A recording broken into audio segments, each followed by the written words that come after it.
watch it. But for now, hindi ko na babalikan yon kasi that is about 6 hours of preaching. So, kung uulitin ko yung lahat, hindi tayo matatapos. But now, let us answer the question, how can we make sure to have a pure biblical worldview? Sino dito gusto malaman niya? Amen. Tingnan mo na yung katabi mo kung gusto ba niya malaman. Amen. Uy! So, paano? Actually, merong benefit itong blackout. Walang sino makakatulog kasi mainit. So, wala kayong choice kundi makinig kasi mainit. Hindi kayo makakatulog. So, let's go. The first thing that we must, how we can make sure to have a pure biblical worldview, ito napaka-basic. If you're an old Christian, alam mo na to, and this might be something na parang paulit-ulit na lang sinasabi that I like to stress this out. Know your Bible. Sabihin mo sa katabi mo, know your Bible. Know your Bible. Now notice, hindi ko nilagay, read your Bible. Sinabi ko, know your Bible. Kasi pwede mong basahin ang Bible, pero hindi mo alam ang Bible. Pwede nabasa mo siya back to back, front, center, pati ang table of contents, nabasa mo na, pero hindi mo siya alam. The blessings, the things that the Bible gives us can only be acquired when we know it. Are you with me? Amen. I remember when I was a young Christian, tinapos ko ang New Testament whole summer. So it was about 2 weeks. Pero alam niyo anong nakuha ko doon? Wala masyado kasi hindi ko naintindihan. Binasa ko lang. Ang bilis ng pagbasa ko kasi meron ako dati yung maliit na Gideon Bible. Binasa ko yung whole Psalms and Proverbs. Tapos tinapos ko yung New Testament. Tapos wow! Praise God, nabasa ko na lahat. Then after how many years upon reading and I realized parang nabasa ko na to pero hindi ko to alam. And that is the difference between knowing and reading. Okay? Hindi po na ang goal natin mabasa lang ang Bible. Nabasa ko na, bites na to. Kailangan alam natin kung ano yung binabasa natin. Kailangan maintindihan natin ang binabasa natin. Are you with me? Amen. Sabi dito sa 1 Timothy 3:15, and how from infancy, ngayon kailangan nyo pala magkumuha ng Bible kasi wala tayo dito. So, sa mga wala. So 1 Timothy 3:15, and how from infancy you have known the Holy Scriptures. No? Paul is talking to Timothy, sinasabi niya, from infancy daw, Timothy known the Scripture. Walang sinabi na nabasa niya yung Scripture, wala siya nasabi na narinig niya ang Scripture, but he knows the Scripture. By the way, it's not only reading. Sometimes, narinig mo ang Scripture, pero hindi mo naintindihan. How many of us here during Holy Week, kapag nanonood tayo ng television, naririnig natin, for God so loved the world that He gave His only begotten Son. Naririnig natin yun every Holy Week, pero hindi natin naintindihan. Are you with me? Amen. It says here, if you know the Scripture which are able to make you wise for salvation. Wow! If you know the Scripture, it will make you wise for salvation through faith in Christ Jesus. So, kailangan alam natin kung ano yung binabasa natin. Hindi lang basta-basa lang, kailangan maintindihan natin kung ano yung binabasa natin. Pas, mahirap, hindi ko maintindihan ang Bible. That's why po ang Bible, hindi po yan binabasa ng isang beses lang. Binabasa mo siya paulit-ulit, you try to understand it, you try to research kung ano yung sinasabi niya. Hindi po pwede na tamad tayo pag nagbabasa tayo ng Bible. Amen. Mayroon akong narinig na, nagbabasa naman ako ng Bible, pero bakit hindi nagbabago ang buhay ko? Did you know it? Or binasa mo lang? Hindi po magic ang Bible na kasi nabasa mo, meron ka ng overwhelming power. Alam mo, parang nagbasa mo, parang nagre-level up ka habang binabasa mo. Hindi po yun ganun. And there are people, pag hawak daw nila ng Bible, meron na silang power. No. Hindi po yun ang purpose ng Bible. Ang Bible po, if hindi binasa, if hindi naintindihan, it's just an ordinary book. Hindi po parang, Holy Bible, nahawakan mo. Hindi po ganun. Hindi mai-impart sa'yo ang understanding kung hindi mo binasa. Unless you read it and understand it, know it, then walang mangyayari. Know the Bible. Sabi pa dito in Psalms 119:105, your word is a lamp for my feet and a lie on my path. Sino dito merong scarf? Merong scarf? May dala kayong scarf? Meron? Wala? Si Kevin meron? Sakto kayo. Tapos ko si Kevin kayo. Dali kitong libel scarf. Habang nag-pray ako dito, tingin ko talaga si Kevin magdadala ng scarf. I'm not joking ha. Hindi ako nag-joke na inisip ko yun. So for example, dito naman. A man who does not read the Word of God is like this. Walking in life. No, dito. Okay. So, what do you think will happen pag sinabi ko kay Kevin, move forward? Ano sa tingin niyo ang mangyayari pag sinabi ko kay Kevin na maglalakad? Ano mangyayari? He will stumble. He will fall. And lahat tayo tatawa. Kapag naglakad si Kevin, sige kami na doon. Yeah, hindi siya sure. Ang nangyayari is kapag naglalakad ka ng bulag ka na hindi mo nakikita, because you're a man in darkness, kapag naglalakad ka na sarado yung mata mo, you're a man in darkness, walking in darkness. Okay? Ano na yung possible mangyari? Pwede kang matumba. Another thing is that hindi ka sure kung tama ba ang ginagawa mo. Hindi ka sure. And every time na mag-step forward. You're trying to measure, ano ba? Tama ba ito? Mahuhulog na ba ako? Hindi. Yan po ang itsura ng isang tao na hindi nagbabasa ng Word of God. You are blinded. Are you with me? So, palakpakan natin si Kevin. Alam ko may nag-expect sa inyo na palakarin ko talaga si Kevin. Okay? Huwag kayong maging evil. Okay? So, your word is a lamp for my feet and a light on my path. And there are people who insist in walking in life without reading the Word of God. And no wonder they stumble. No wonder hindi sila sure. No wonder they fall. Are you with me? Clear ba yun sa atin? Kapag hindi ka nagbabasa ng Bible, knowing the Bible, it's only a matter of time that you will stumble. If merong one thing in our lives na kailangan ipaglaban natin, na bigyan natin ng oras, bigyan talaga natin ng time, is to read the Word of God and understand it. Kung meron kayong pera, pambili nyo ng data, okay? Huwag nyo gamitin sa TikTok ang data or sa ML. If yun na lang ang ultimo ninyo na data para makapag-internet kayo, use it to watch videos that helps you understand the Word of God, to research the Word of God. Are you with me? Are you with me? Huwag nyo gamitin in another way. If that is the last resort na meron ka, gamitin mo yan para basahin ang Word of God. Are you with me? You know, pinag-isipan ko kanina, next Sunday, I will have officially preached 10 weeks straight. And iniisip, 10 weeks straight, next Sunday. Tapos ko next Sunday, that will be 10 weeks. This will be the 9th week na straight ako nag-preach.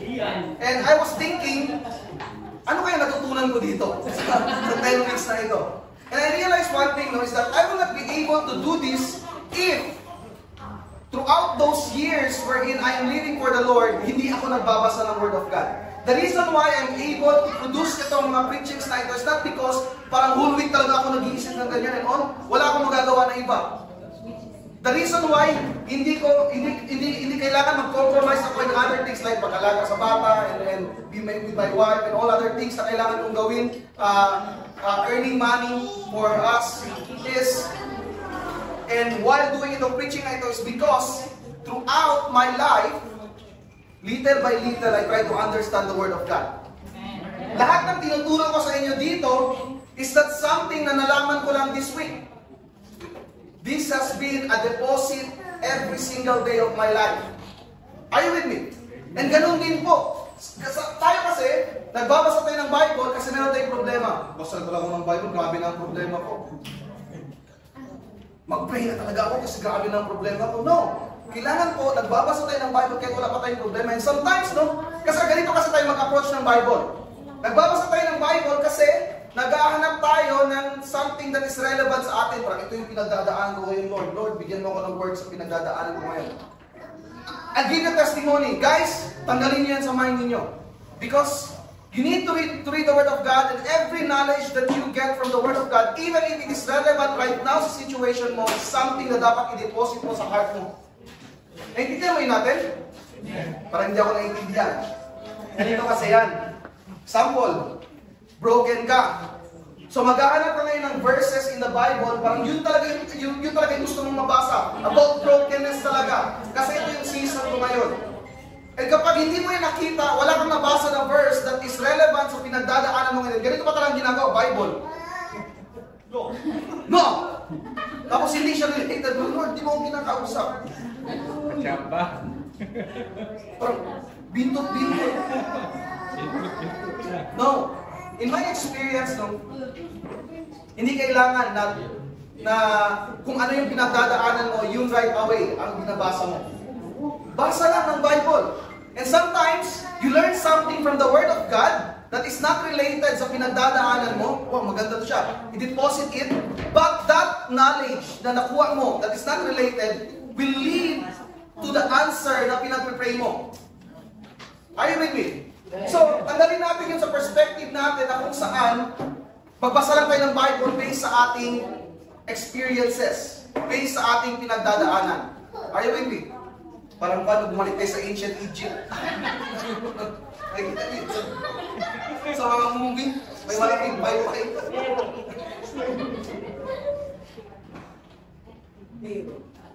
Indeed, no? We need to know the Word of God. Klaro ba yun sa atin? Are you with me? Hopefully, klaro yan sa atin, no? Now, young people, get this verse, Psalms 119:9. How many of you here wants to live a pure life for Jesus? Amen. Young people ba kayo? Young people. Ulitin ko.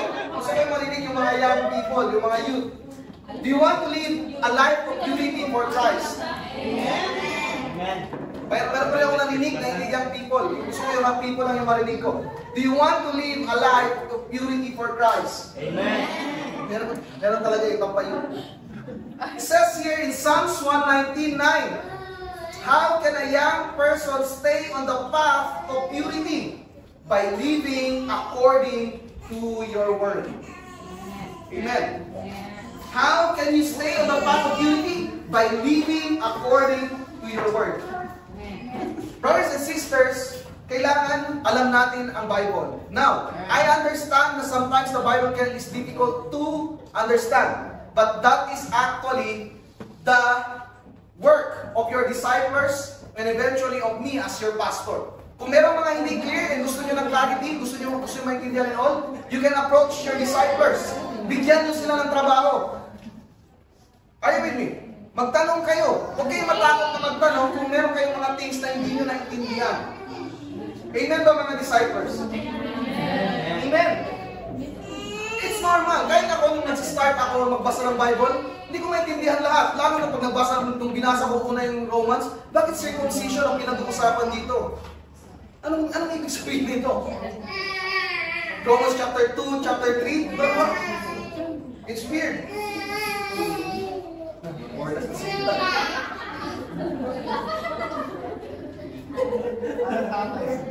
So, know your Bible.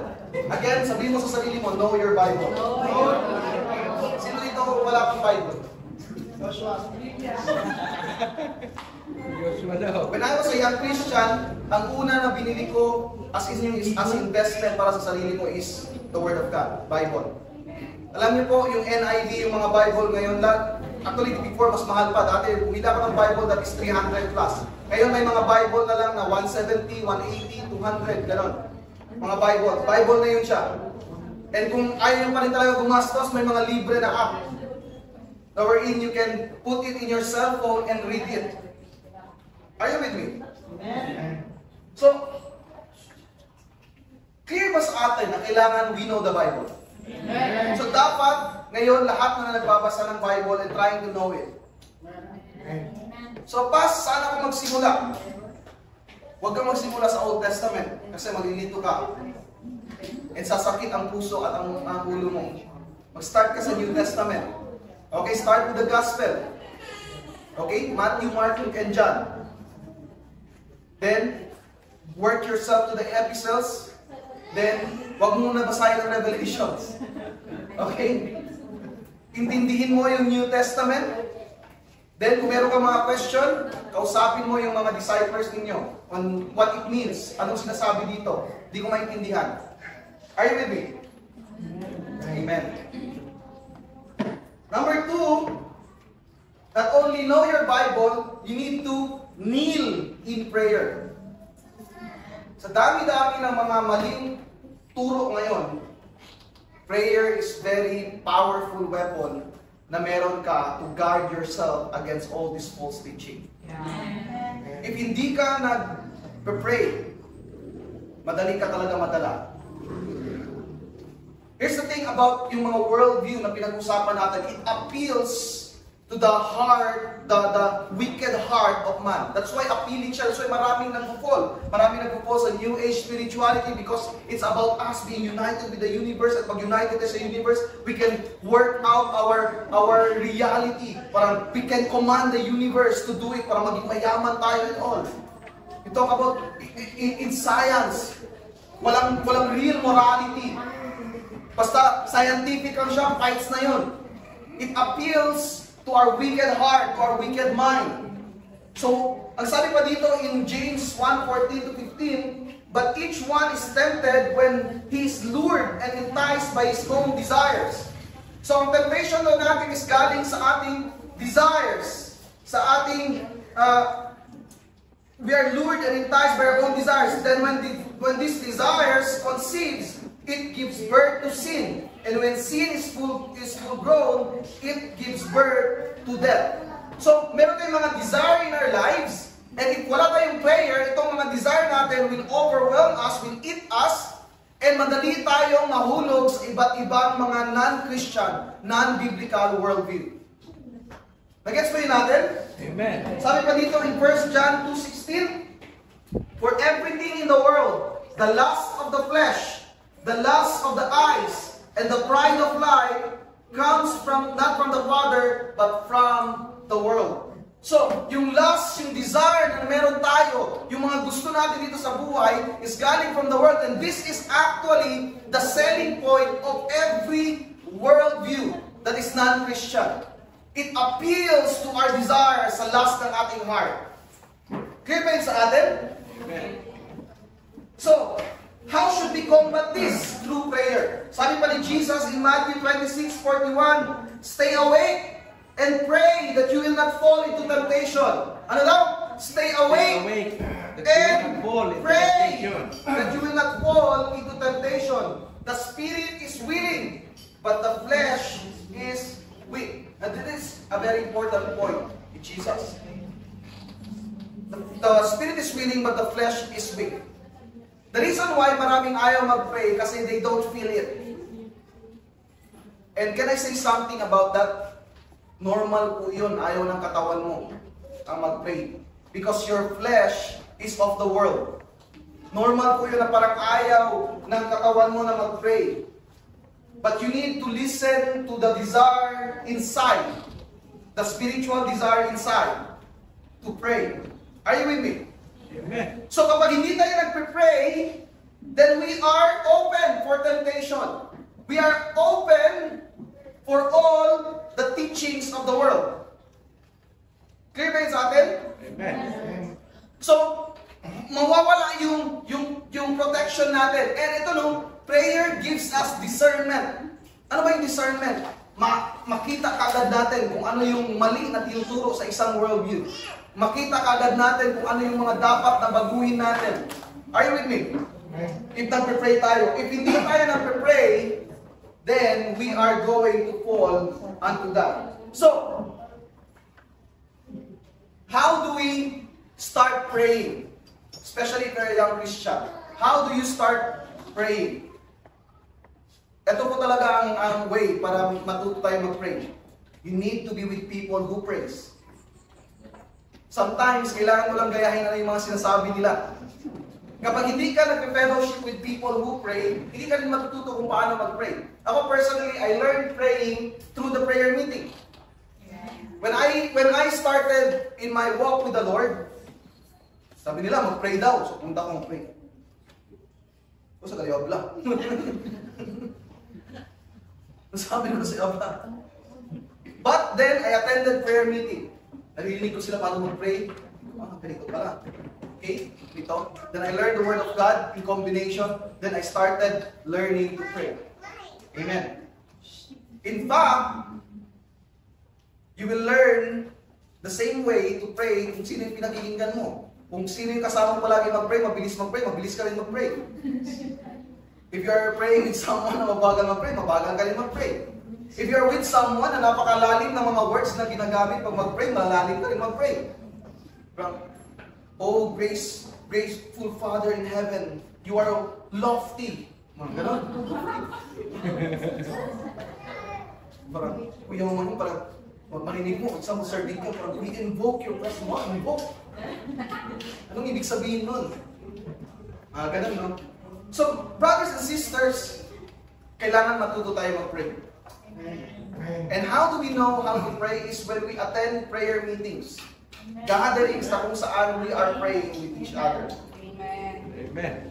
So pag wala tayong ganon, madali po tayong makuha ng enemy. And in fact, no, your prayer time supports your Bible knowing time. Let me repeat that. Your prayer time supports your Bible knowing time. Kapag nag-try to know ka ng Bible without prayer, you will not be able to understand the Word of God. As a matter of fact, wala kang desire to read the Word of God. In fact, sometimes you need to pray and ask, Lord, bigyan mo ako ng desire to read the Word of God. Kapag wala kang desire, kailangan mag-start ka muna to pray for a desire. So prayer and reading the Word of God works together. It is working together. Amen? Amen. So dapat magsimula na tayo mag-prayer. Now, gaano ba kahaba ang prayer? Ganun talaga ang problema. Parang, paano ko ba masabi na nag-pray na ako? Gaano ba kahaba? Hindi po kailangan na mahaba. If you're a young Christian, let me tell you this. 5-minute prayer, fights na yan. Hello? Narinig ba ako? Amen. If you're a young Christian, 5-minute prayer, fights na. Okay na yan. Then, add it little by little. 5, maging 10. Tapos 15, 20, 30, 1 hour. But here's the thing that I will say to you.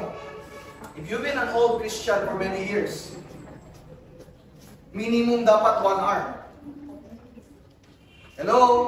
Amen. Pag matagal ka na ng Christian, you need to come to a place na kung saan you pray at least an hour. Kasi sabi ni Jesus, can you not wait with me? An hour? Yung sinabi ni Jesus, 1 oras lang. So, matagal na ako na Christian, pero matagal din ako nawala. Sige, balik ka ulit doon sa ano. The most important thing to know is that you start to pray. Okay? Pero if ikaw, meron kang heavy responsibility, listen to this, disciples. Meron kang heavy responsibility, you're a disciple, you're a preacher, you're a worship leader, but you're doing things in the church. The longer you pray, the better. Let me repeat that. The longer you pray, the better. I remember one of the quotes that really changed my life. It's actually from Miles Monroe. Itong sinabi niya. If you spend little time with the Lord, you will spend more time with people. But if you spend more time with the Lord, you will spend little time with people. Ano yung minimi niya doon? Pag merong problema, tapos hindi ka nag-pray, mahirapan ka i-solve ang problema. Okay? Kailangan mo ng mas madaming bro. And all, di mo alam kung paano i-solve. But if you're prayerful, any problem will be solved easily. Are you with me? Kasi meron kang wisdom pag nag-pray ka. So, if ikaw yung discipler na nahihirapan ka, in how you disciple your people, or how you lead the people, hindi talaga to siya parang magkakamali kahit kailan. May problema talaga sa prayer time. Hello? Tama ba? Mga discipler? Napansin niyo yan, pag hindi kayo nagpe-pray, nahihirapan kayo mag-disciple? Nahihirapan kayo mag-serve? Maganda ka makita. Example, a worship leader. Ako.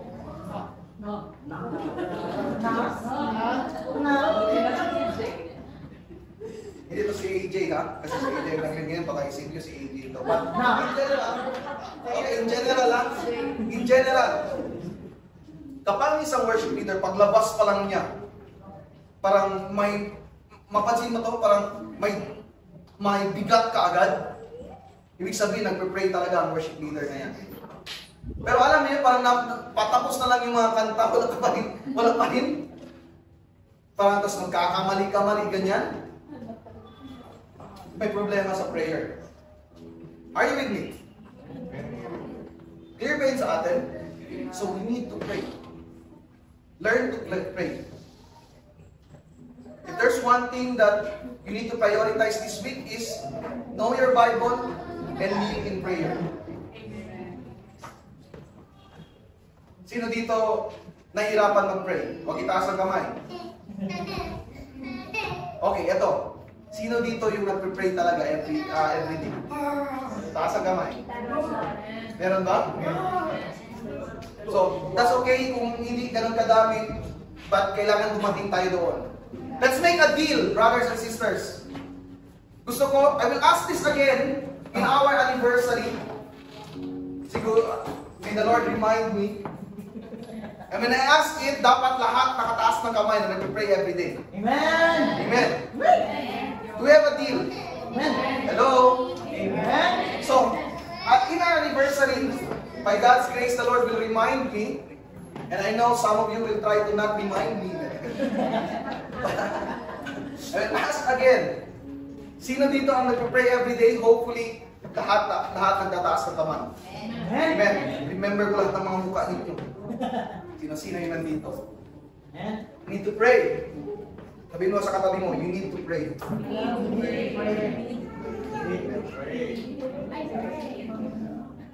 So anything na pinagdadaanan natin ngayon, you know what? Siguro one of the reasons kung bakit hindi tayo nagpe-pray is because akala natin ang prayer is we pray kasi meron tayong kailangan sa Panginoon. We pray kasi we need something. We need to pray kasi kailangan din ng provision, something like that. And when we don't get at that, ayaw natin mag-pray. But marami pong benefits ang prayer. It's more than just asking the Lord for blessings. Prayer clarifies your mind. Prayer protects your mind from temptation. Prayer gives you the strength to live for the glory of God. Prayer enables. Amen. Try nyo to. There's something na parang, hindi ko yan kaya. And stop for a moment to pray. Then tignan mo the supernatural enabling of the Lord. Amen? When you pray, there is power infused sa iyong buhay. Amen?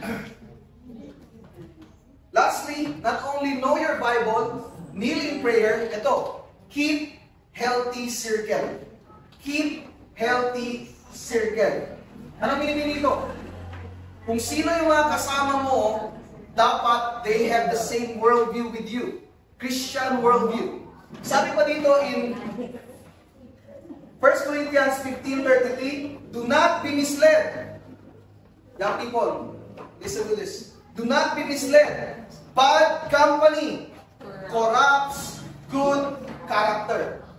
Again, bad company corrupts good character. So kung sino na yung mga kasama mo, it has a capability to corrupt you. So it is important na yung circle mo, yung mga kasama mo, are those who also follow the Lord. Amen. Are you with me? Amen. Mahirap to, no? For example, meron kayong mga friends mo talaga, especially sa young people, this is difficult. Meron kayong mga friends na kasama mo talaga lagi, pero ayaw nilang magpa-Bible study. Ikaw lang yun nandoon. Then, you notice, marami akong narinig na ganito na notice nila na pagkasama nila yung mga barkada nila dati, they tend to go back to their old ways. Pero pag kasama nila yung mga Christian na kasama nila, parang holy talaga sila. Pero pag kasama nila yung mga barkada nila, they become unholy. Something like that. And it's difficult. And sometimes, the best thing that you can do is to separate yourself on those people that may corrupt your character. Mahirap na siya gawin. Best friend ko yun sila since the beginning of time. Tayo panikita-minig. Best friend ko to sila. But if you are really passionate and you are serious in following the Lord, sometimes you need to detach yourself in order to truly follow God. Kasi pag bago ka na Christian, wala ka pang mga defenses. Wala ka pang mga baon na bala in order to combat the wrong thinking and the wrong teachings of the world. Amen? So kailangan mong i-establish that you are in the right circle. That's why, in this church, hopefully we are going to establish na kung saan we fellowship more often. Yeah. We do life together. Alam ko may mga Christian dito na Sunday lang nakakapag-fellowship. And on the weekdays, iniiwasan niyo yung mga kapwa niyo Christian. Tama na yun ng Sunday. But when I was a young Christian, almost every day, mga Christian ang kasama ko, and it helped me grow in the Lord. So we need to be intentional in meeting fellow believers. Now, hindi kailangan na Bible study kayo every single time. Sometimes, coffee. Sometimes, inom kayo ng juice. Then sometimes you share life together, talk about life.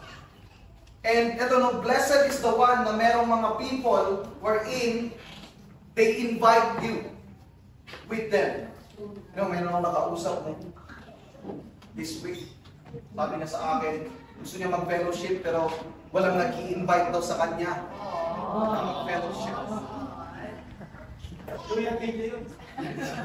Pero kayong ganun, no? If you know someone like that, invite ninyo. Invite ninyo. Be intentional.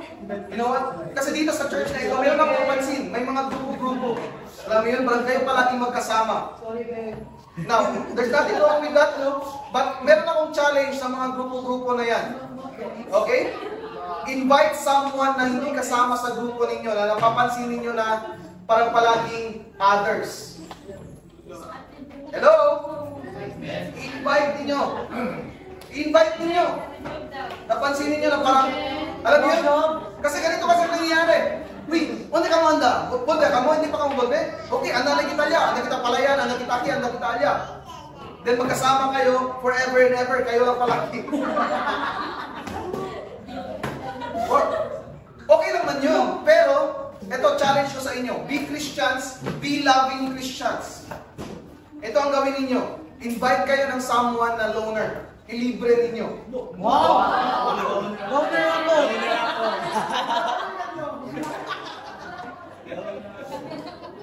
Guys, lalo na pag example, ito, mapansin nyo man, guys, mapansin nyo man itong someone na ito na panahon na parang mag-attend lang ng church tapos hindi mo na makita for the whole week. Alam niyo yun? Tapos, ito, sa mga loners dyan, huwag naman kayong suplado or suplada. Parang, ayun. Kapag in-invite kayo, okay, practical tayo dito kasi sinabi ko kanina, this is practical tips. Pag in-invite kayo, huwag KJ. KJ. Are you with me? Pag in-invite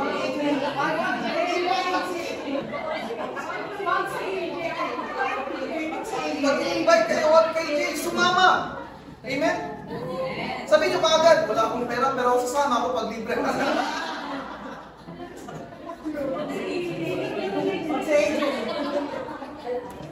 Hear me sa atin? Because this helped us spiritually. Wala po sino ang mag-grow na mag-isa lang. Kailangan mo ng mga people who will be with you. Kasi ganito, no? Masyadong formal sometimes yung sa atin, parang caring circle, then yun na yun.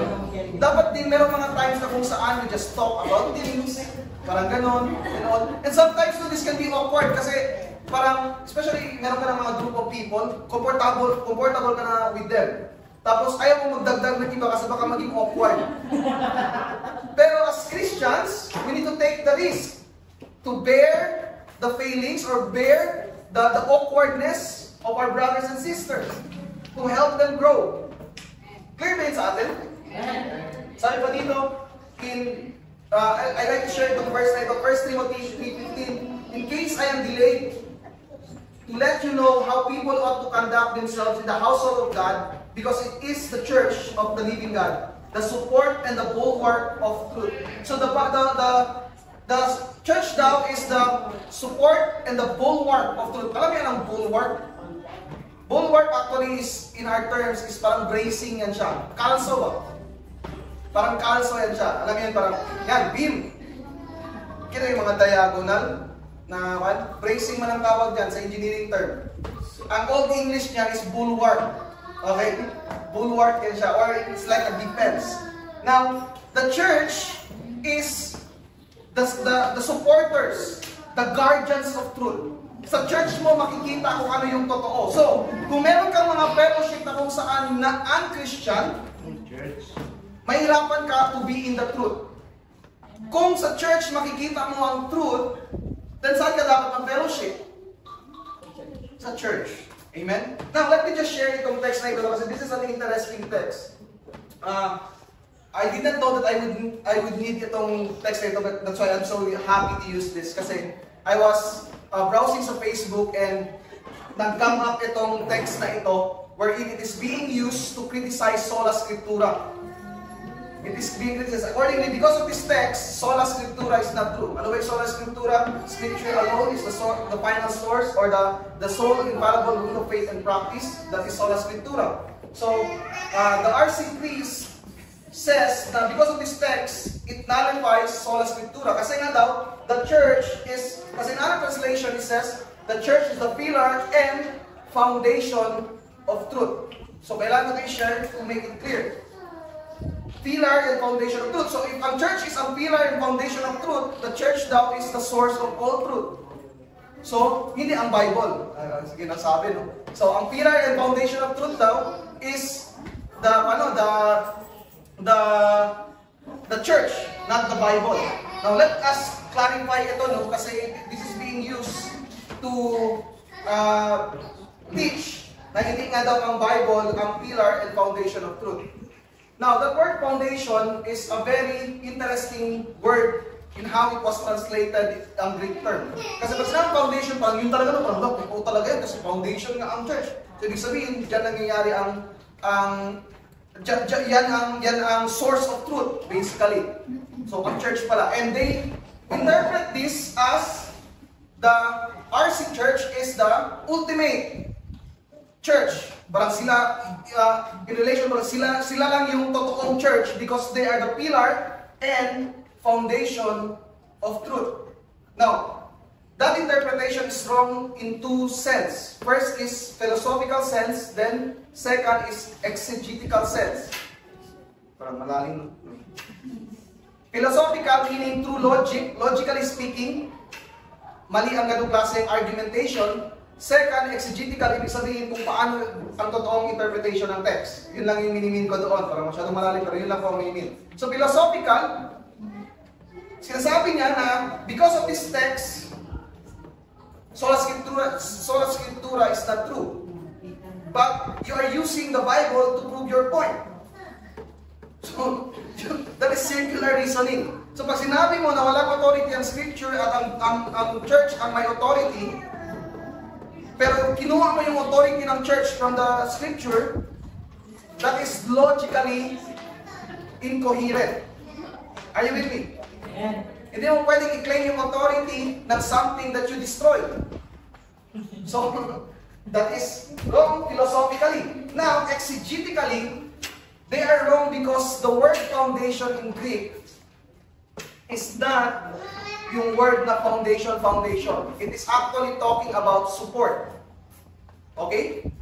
It is talking about support. So, pillar, support, yung two words na ginamit, basically refers to support. Yung dalawa. So, one is a column, a pillar, yung isa is a bulwark, a bracing.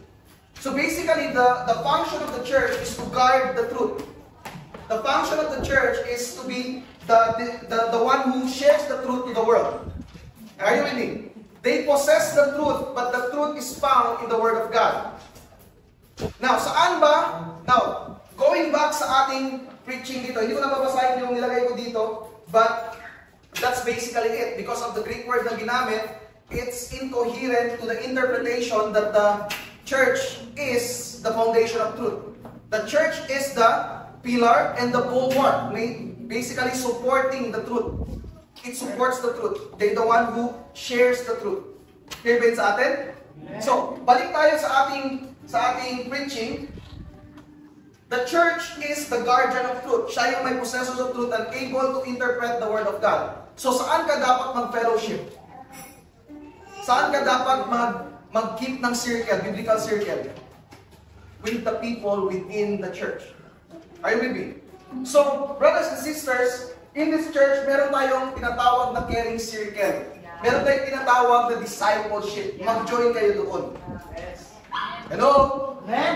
Kung gusto ninyo na maprotektahan kayo from Marxism, secularism, postmodernism, and New Age spiritualism, kung gusto niyo maprotektahan kayo dito, join a discipleship group. Kung meron ka na pero hindi ka nag-a-attend, mag-attend ka.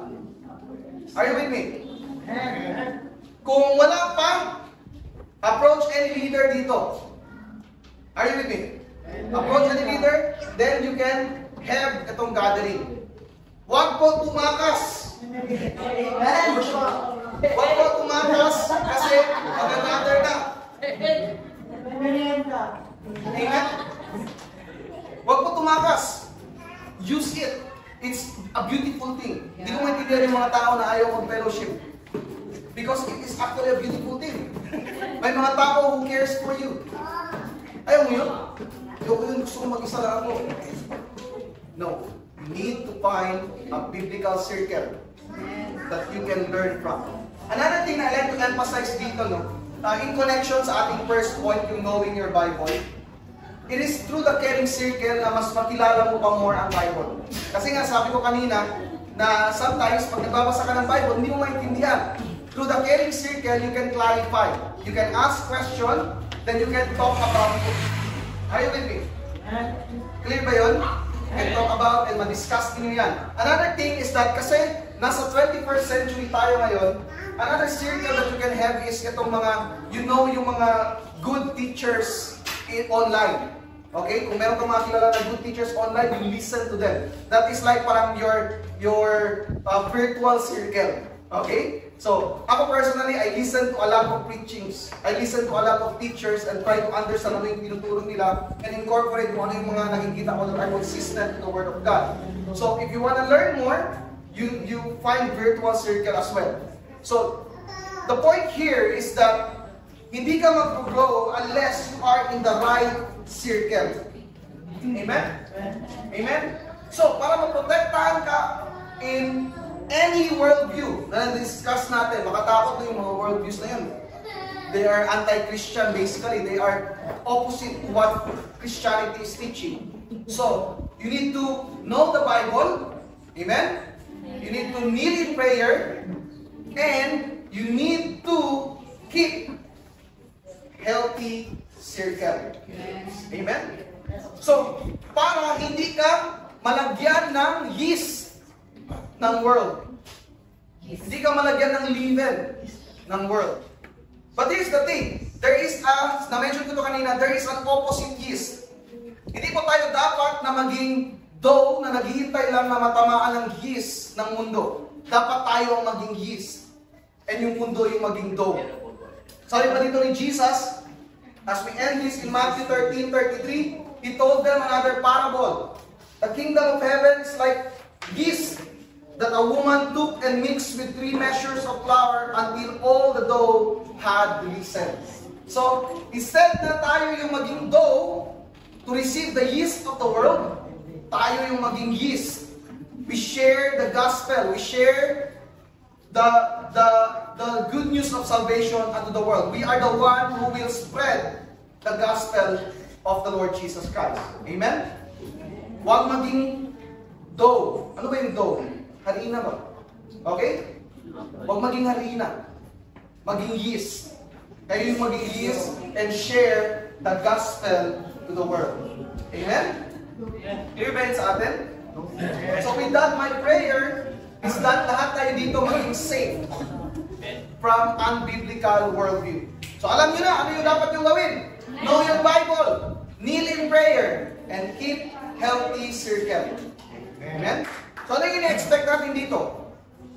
Lahat nagbabasa ng Bible. Second, lahat nagpe-pray. My prayer is sa prayer room. Makita ko kayo sa prayer meeting. Nag-pray nga, pastor, pero it doesn't kneel. Pwede lang din. Amen? And by the way, I'd like to clarify that. No? Kneeling is, you can kneel while praying, you can kneel while standing. The important is your heart. Kneeling is like an idiomatic expression wherein your life is being knelt unto the Lord. Pero kung gusto mong kneel, fight. No problem. If hindi kailangan, okay lang din. Are you with me? Clear ba yun sa atin? Then, you keep healthy circle. You keep your healthy circle. So, lahat dito dapat makikita ko sa mga discipleship group. Hello? Meron pa ako dito nakikita na wala sa discipleship group.